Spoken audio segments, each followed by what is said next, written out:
Hello नमस्कार साथियों, कैसे हैं आप लोग। उम्मीद करते हैं आप सभी अच्छे होंगे। तो मेरा नाम है कुंदन कुमार और आज जो हम लोग बात करने वाले हैं गणित विषय की बात करने वाले हैं, जो क्लास 9th का है, वर्ग 9वां है। हम लोग इसका अध्याय संख्या 1 कर रहे थे, जिस चैप्टर का नाम था संख्या पद्धति अर्थात नंबर सिस्टम। इससे पहले हम लोग भाग संख्या 2 तक कर चुके हैं, भाग 1 और भाग 2। आज के इस वीडियो में हम लोग भाग संख्या 3 करने वाले हैं। तो हम उम्मीद करते हैं कि आप पीछे वाले जो भाग संख्या 1 है और भाग संख्या 2 है उसको भी आपने देखा होगा। तो आज के इस भाग संख्या 3 में जानते हैं क्या क्या सीखेंगे, लेकिन इससे पहले हम जान लें कि पिछले भाग में हमने क्या क्या सीखा था। तो पिछले भाग में हमने उदाहरण संख्या 1 और 2 किया था और प्रश्नावली 1.1 के जितने सारे प्रश्न थे उन सभी प्रश्नों को हमने एक एक कर हल भी किया था। तो चलिए देखते हैं कि आज के इस भाग में हम लोग क्या क्या देखने वाले हैं। तो आज के इस भाग में हम लोग जो पढ़ेंगे वो पढ़ेंगे अपरिमेय संख्या अर्थात इरेशनल नंबर, अपरिमेय संख्या। उसके बाद हम लोग देखेंगे उदाहरण संख्या 3 और 4। देखिए, जो वास्तविक संख्या होती है, वास्तविक संख्या,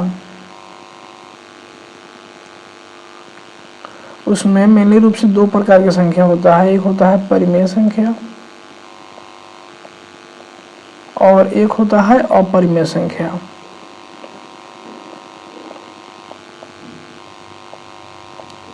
अपरिमेय संख्या, तो एक हो गया हमारा परिमेय संख्या और एक हो गया हमारा अपरिमेय संख्या। तो इसके पीछे वाले क्लास में हम लोगों ने पढ़ा था कि परिमेय संख्या के बारे में, ठीक है।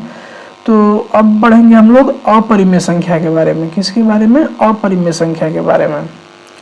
तो चलिए शुरू करते हैं इस क्लास को। वास्तविक संख्या को डिटेल में हम लोगों ने क्लास 10th में भी पढ़ना है हम लोग को।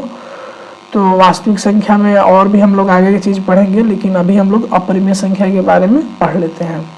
तो आप भी मेरे साथ कलम और कॉपी निकाल कर तैयार हो जाइए और चलिए इस क्लास की शुरुआत करते हैं। तो सबसे पहले हमें ये जानना चाहिए कि अपरिमेय संख्याएं क्या होती है। हम किस प्रकार की संख्या को अपरिमेय संख्या बोलेंगे। तो देखिए, इसका परिभाषा है वे संख्याएं जिन्हें भिन्न अर्थात p/q अंश बटा हर भिन्न p/q के रूप में नहीं लिखा जा सकता है, ठीक है। p/q के रूप में नहीं लिखा जा सकता है, जहाँ p और q पूर्णांक है, इसके रूप में नहीं लिखा जा सकता है। दूसरे शब्द में कहा जाए अर्थात जिनका दशमलव विस्तार न समाप्त होने वाला हो और न दोहराने वाला हो, अर्थात नॉन टर्मिनेटिंग हो और नॉन रिपीटिंग होता है, उन्हें अपरिमेय संख्या कहते हैं। यहाँ पे 2 टर्म है, एक है कि दशमलव विस्तार न समाप्त होने वाला हो। उसका जब हम लोग दशमलव का विस्तार करेंगे तो समाप्त नहीं होगा, वो एक के बाद एक एक ऐसे आते ही जाएगा। उसके बाद न दोहराने वाला हो, और जो वो संख्या आएगा वो रिपीट नहीं करेगा, वो नॉन रिपीटिंग होगा अर्थात दोहराएगा नहीं। तो उस प्रकार की संख्या को हम क्या बोलेंगे? अपरिमेय संख्या बोलेंगे। किस प्रकार की संख्या बोलेंगे? अपरिमेय संख्या बोलेंगे। इन संख्याओं को न तो पूर्ण संख्या न ही परिमेय संख्या के रूप में लिखा जा सकता है, ठीक है। अब चलिए हम एग्जाम्पल की हेल्प से इसको समझने का प्रयास करते हैं, लेकिन उससे पहले इसकी थोड़ी प्रॉपर्टीज हैं, विशेषताएं हैं, उसको हम लोग देख लेते हैं। तो जो अपरिमेय संख्या रहता है उसका दशमलव रूप जो होता है वह न समाप्त होता है और न ही दोहराता है।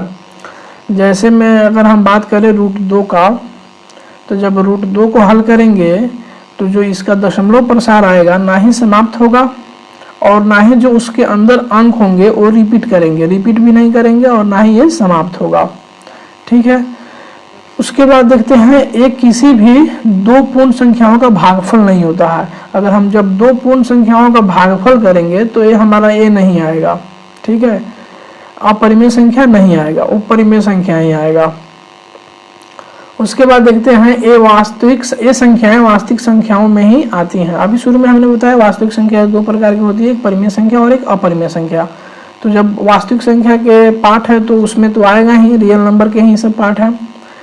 ये न तो भिन्न के रूप में व्यक्त हो सकते हैं और ना ही पूर्णांक के रूप में, अर्थात भिन्न मतलब ना इसे हम p/q के रूप में व्यक्त कर सकते हैं और ना ही इसको पूर्णांक के रूप में व्यक्त कर सकते हैं। तो मुख्य रूप से हमने 4 विशेषताएं देखा कि इनका जो दशमलव रूप होता है वो समाप्त नहीं होता है और ना ही दोहराता है। उसके बाद ए किसी दो संख्याओं का भागफल नहीं हो सकता है पूर्ण संख्याओं का। उसके बाद ए संख्याएं वास्तविक संख्याओं के भाग होती हैं और ए ना तो भिन्न के रूप में व्यक्त हो सकती है और ना ही पूर्णांक के रूप में। अब एक एग्जाम्पल देखते हैं। जैसे देखिए हमारे पास एग्जाम्पल संख्या 1 है √2। अगर आपसे केवल पूछेगा √2 किस प्रकार की संख्या है, तो √2 जो संख्या है वो अपरिमेय संख्या है। कैसी संख्या है? अपरिमेय संख्या है। क्योंकि जब हम √2 का वैल्यू निकालते हैं तो कितना आता है 1.414315। तो यहाँ पे देखिए, यहाँ पे डॉटेड 3 को डॉट लिखा हुआ है ना, इसका मतलब है कि इसका दशमलव प्रसार समाप्त नहीं हो रहा है, इसके आगे भी ये बढ़ते जाएगा। और दूसरा हमारा पॉइंट था ना दोहराता है, तो ये रिपीट भी नहीं कर रहा। देखिए 4 1 4, फिर 4 के बाद 1 आना चाहिए तो रिपीट हो सकता था, लेकिन यहाँ पे 4 के बाद 2 आ गया, 2 के बाद 1 आ गया। तो यहाँ से अगर देखें तो 1 के बाद 4 आना चाहिए, तो 1 के बाद 4 नहीं आ रहा है, 1 के बाद 3 आ गया। तो इसका मतलब ये रिपीट नहीं कर रहा है। ठीक है, तो जब इसका हम दशमलव प्रसार देखेंगे तो ये क्या होगा, ये रिपीट नहीं करेगा। समझ रहे हो? और वो समाप्त भी नहीं होगा, अर्थात ये अनंत रूप से आगे बढ़ते जाएगा। डॉटेड आप जहां तक इसको खोजोगे, जहां तक आप कैलकुलेट करते जाओगे वहां तक ये बढ़ते जाएगा।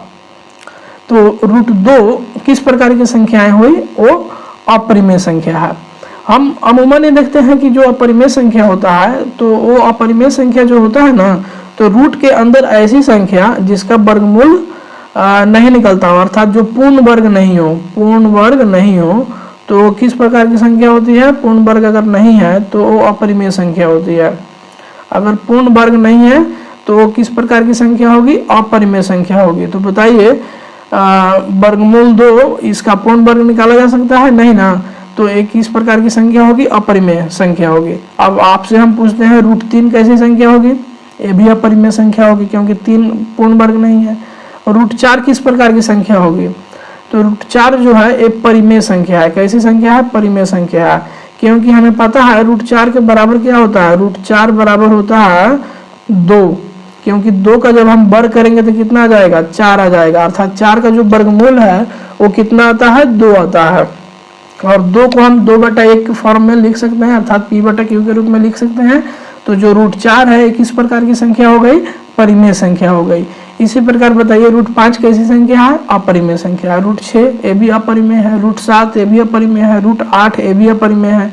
लेकिन √9 किस प्रकार की संख्या है? परिमेय संख्या है, क्योंकि √9 को हम लिख सकते हैं 3 × 3। इसका मतलब यहाँ से अब जोड़ा लग गया तो एक इसमें से बाहर निकल जाएगा, तो कितना आ जाएगा? 3। तो 3 को हम 3/1 के रूप में लिख सकते हैं, और 3/1 क्या हो जाएगा? परिमेय संख्या हो जाएगा। अर्थात रूट अंडर के वर्गमूल में ऐसी संख्या जिसका पूर्ण वर्ग नहीं निकलता हो वो अपरिमेय के कैटेगरी में जाएगा, जिसका पूर्ण वर्ग निकल जाता है वो किस में जाएगा? परिमेय के कैटेगरी में जाएगा। अपरिमेय है तो जब हम इसका दशमलव प्रसार करेंगे, तो इसका जो दशमलव विस्तार जब हम करेंगे तो वो समाप्त नहीं होगा, और उसके बाद उसमें जो अंक होंगे वो दोहराते जाएंगे। ठीक है, अब चलिए देखते हैं पाई एक यूनानी ग्रीक अक्षर है। पाई का मतलब आप समझते हैं, जो आप वृत्त का जब परिधि निकालते हैं तो पाई बराबर क्या होता है? वृत्त का जो परिधि होता है 2πr ये परिधि के बराबर होता है, परिधि के बराबर होता है। ठीक है, और जब पाई का वैल्यू निकालेंगे तो कितना आ जाएगा? परिधि अब बाटा 2r। ठीक है, परिधि बटा कितना आ जाएगा? 2r। 2r का मतलब क्या है कि इसका व्यास अर्थात डायमीटर, माने एगो r रहेगा तो उसको हम क्या बोलेंगे? त्रिज्या। अगर 2 गो r मिल गया तो इसका मतलब क्या हो गया? व्यास हो गया। तो जब हम परिधि में व्यास से भाग लगा देते हैं तो जो हमको मिलता है वो कितना मिलता है? वो पाई मिलता है। ठीक है, और जो पाई का मान होता है लगभग में होता है 3.1415926 अभी ये आगे तक बढ़ते जाएगा। इसको हम अगर देखें तो ये ना ही समाप्त होगा ना ही ये रिपीट करता है। ठीक है, तो पाई का मान अभी सर्च किया ही जा रहा है, कंप्यूटर से जो सुपर कंप्यूटर है उससे निकलवाया जा रहा है, बहुत आगे तक आगे डिजिट तक इसका वैल्यू देखा जा रहा है। तो ये अभी ना समाप्त होता है और ना ही दोहराता है, इसलिए पाई एक अपरिमेय संख्या है। लेकिन हम लोग जो पाई का वैल्यू लेते हैं 22/7, वो पाई का ओरिजिनल वैल्यू नहीं है, वो पाई का लगभग वाला वैल्यू है, अर्थात सन्निकट वैल्यू है, नजदीक का वैल्यू है। लेकिन 22/7 जो है एक परिमेय संख्या है। कैसी संख्या है? परिमेय संख्या है, लेकिन पाई जो है ये अपरिमेय संख्या है। ठीक है, पाई किस प्रकार की संख्या है? अपरिमेय संख्या है। लेकिन 22/7 किस प्रकार की संख्या है? परिमेय संख्या है। यहाँ तक आपको समझ में आया होगा। वैसे ही देखिए √3, √5, √7 ये सभी क्या है? अपरिमेय संख्या है। लेकिन आप ध्यान दीजिए √4, √9, √25 ये सभी परिमेय संख्या है। किस प्रकार की संख्या है? परिमेय संख्या है, क्योंकि इनका हम पूर्ण वर्ग निकाल सकते हैं। इसको जब निकालेंगे तो 2 आएगा, इसको 3 आएगा, ये 5 आएगा। ठीक है, तो हमने जाना कि अपरिमेय संख्या का जब हम दशमलव रूप करेंगे तो ना समाप्त होंगे और ना ही दोहराते हैं, अर्थात नॉन रिपीटिंग होते हैं। तो अब हम दोनों में अंतर देखते हैं, परिमेय संख्या में और अपरिमेय संख्या में क्या अंतर है। तो सबसे पहले हम परिभाषा के रूप में देखते हैं। हमारा जो पहला विशेषता है वो परिभाषा के आधार पर है। तो इसका जो परिभाषा होता है परिमेय संख्या अर्थात रेशनल नंबर का, कि ऐसी संख्या जिसे P/Q के रूप में लिखा जा सकता है। P और Q क्या है? पूर्णांक है और Q बराबर 0 नहीं है। तो उस प्रकार की संख्या को हम परिमेय संख्या बोलते हैं। और अपरिमेय संख्या उसे बोलेंगे जिसे हम P/Q के रूप में नहीं लिख सकते हैं। ठीक है, अब देखिए इसका अगर हम दशमलव रूप देखते हैं तो क्या होगा? दशमलव रूप में जो परिमेय संख्या वाला पार्ट होगा या तो समाप्त हो जाएगा। जैसे में देखो 4/2 किए तो इसका इसको जब भाग लगाएंगे तो कितना आएगा? 2 दूनी 4 अर्थात 2.0, इसका दशमलव प्रसार क्या हो गया? समाप्त हो गया। या दोहराने वाला होगा, दोहराने वाला होगा कैसे? जैसे 1/3 लिख दिया तो 3 में 1 से भाग लगाना है, तो यहाँ 0 दिए, यहाँ 0 आ गया, यहाँ दशमलव लगाए। और देखो 3/3 9, तो 1 आएगा, फिर 0 लगेगा, फिर 3/3 9, फिर 9 आ गया, फिर 1, फिर 0, फिर 3/3 9। अर्थात देखो ये दोहराने वाला है, मैंने रिपीट कर रहा है। तो 3 3 3 3 3 3 बार बार हमें मिलते जा रहा है। 0.3 3 3 3 3 3 ऐसे 3 के अलावा कोई दूसरा अंक नहीं आ रहा है। और 3 जो है वहीं केवल रिपीट कर रहा है, दोहरा रहा है। तो ये जो होगा दोहराने वाला कंसेप्ट परिमेय संख्या में होगा। ठीक है, अब देखो अगर अपरिमेय संख्या की बात करें तो ये जो दशमलव था ये तो समाप्त न समाप्त होने वाला होगा। ठीक है, समाप्त होगा ही नहीं। और उसके बाद दूसरी खूबी ये है कि ये दोहराएगा भी नहीं। जितने अंक आएंगे अलग अलग प्रकार के आएंगे, कोई उसमें आपको पैटर्न नहीं मिलेगा। ठीक है, उदाहरण देखो जैसे 1/2, 3/4, -5/6, 0.75। इसका जो एग्जाम्पल हो जाएगा √2, पाई, √3, √5। अब देखो भिन्न में व्यक्त करना, हम इसको भिन्न में व्यक्त कर सकते हैं परिमेय संख्या को, लेकिन हम अपरिमेय संख्या को भिन्न में नहीं व्यक्त कर सकते हैं, असंभव है। अब देखो वास्तविक संख्याओं में इसकी स्थिति क्या है? तो वास्तविक संख्याओं में ये भी शामिल है, वास्तविक संख्याओं में ये भी शामिल है। अब देखो पूर्णांक का भाग इसमें हो सकता है लेकिन इसमें नहीं हो सकता है। अब दोनों का उपयोग कहाँ कहाँ है? तो जो परिमेय संख्या का उपयोग है सरल गणना, सिंपल कैलकुलेशन के लिए है, अनुपात के लिए है, प्रतिशत के लिए, इसमें ही सबका प्रयोग होता है। लेकिन जब हम अपरिमेय संख्या की बात करते हैं, जैसे में पाई आ गया, तो इसका उपयोग हम लोग ज्यामिति में करते हैं, फिजिक्स में करते हैं, अर्थात साइंस में करते हैं। अगर हम हायर लेवल का मैथमेटिक्स पढ़ें, उन्नत गणित प्रयोग, तो उसमें इस सब का प्रयोग होता है अपरिमेय संख्याओं का। तो दोनों इस प्रकार के संख्याएं हैं। अब चलिए हम बात करते हैं उदाहरण संख्या 3 के ऊपर, जो बोल रहा है संख्या रेखा पर √2 का स्थान निर्धारण कीजिए। अभी तक हमने जो पढ़ा था वो परिमेय संख्याओं का संख्या रेखा पर निरूपण पढ़ा था और परिमेय संख्या का संख्या रेखा पर निरूपण नहीं पढ़ा था। ठीक है, तो चलिए देखते हैं इसका निरूपण हम किस प्रकार से करेंगे। तो सबसे पहले हम क्या करेंगे कि एक वर्ग बनाएंगे। क्या बनाएंगे? वर्ग। वर्ग यह सरलता से देखा जा सकता है कि किस प्रकार यूनानियों ने √2 का पता लगाया होगा। ठीक है, यह एकक अर्थात मात्रा की लंबाई की भुजा वाले वर्ग OABC लीजिए। यहाँ पर एक आपको वर्ग दिखाई दे रहा है ना, OABC। हर एक भुजा का जो लंबाई है वो कितना है? 1 यूनिट है, 1 इकाई है। ठीक है, तब पाइथागोरस प्रमेय लागू करके यह देख सकते हैं कि अगर O से A की लंबाई अगर 1 यूनिट है और A से B की लंबाई 1 यूनिट है, तो O से B की लंबाई कितनी होगी? यहाँ पे समकोण त्रिभुज बन रहा है, तो समकोण त्रिभुज में क्या होता है? कर्ण का स्क्वायर जो होता है वो बराबर होता है आधार के स्क्वायर प्लस लंब के स्क्वायर के। तो वो हम जब फॉर्मूला लगाएंगे तो क्या हो जाएगा? 1 का स्क्वायर जोड़ 1 का स्क्वायर, दोनों को जब हल करेंगे तो कितना आ जाएगा? √2 आ जाएगा। तो अर्थात जो हमारा OB की लंबाई है कितना आ गया? √2 आ गया। अब हम सेम फिगर को उठाएंगे और संख्या रेखा पर रख देंगे। ठीक है, अब देखो संख्या रेखा पर हम √2 को किस प्रकार निरूपित करते हैं।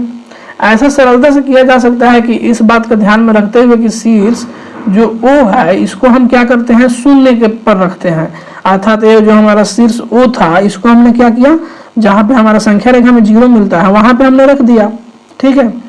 और 0 से A तक की जो लंबाई है वो 1 यूनिट है, A से B तक की जो लंबाई है कितनी है, 1 यूनिट है। अब देखो कि जो O से B तक की लंबाई आएगी ये कितना आ गया, √2, तो आकृति 1.6 है, इसमें हम देख सकते हैं। अब देखो ये √2 अर्थात ये जो लंबाई है कितना है, √2 है। अब हम इतना का चाप लेंगे, ठीक है, और जो हमारा आता है ज्यामिति बॉक्स में उससे हम इसको पकड़ेंगे और ऐसे घुमा देंगे, ऐसे घुमा देंगे तो ये हमारा जहां इस पॉइंट पे कट करेगा वहीं हमारा क्या हो जाएगा, √2 हो जाएगा, ठीक है।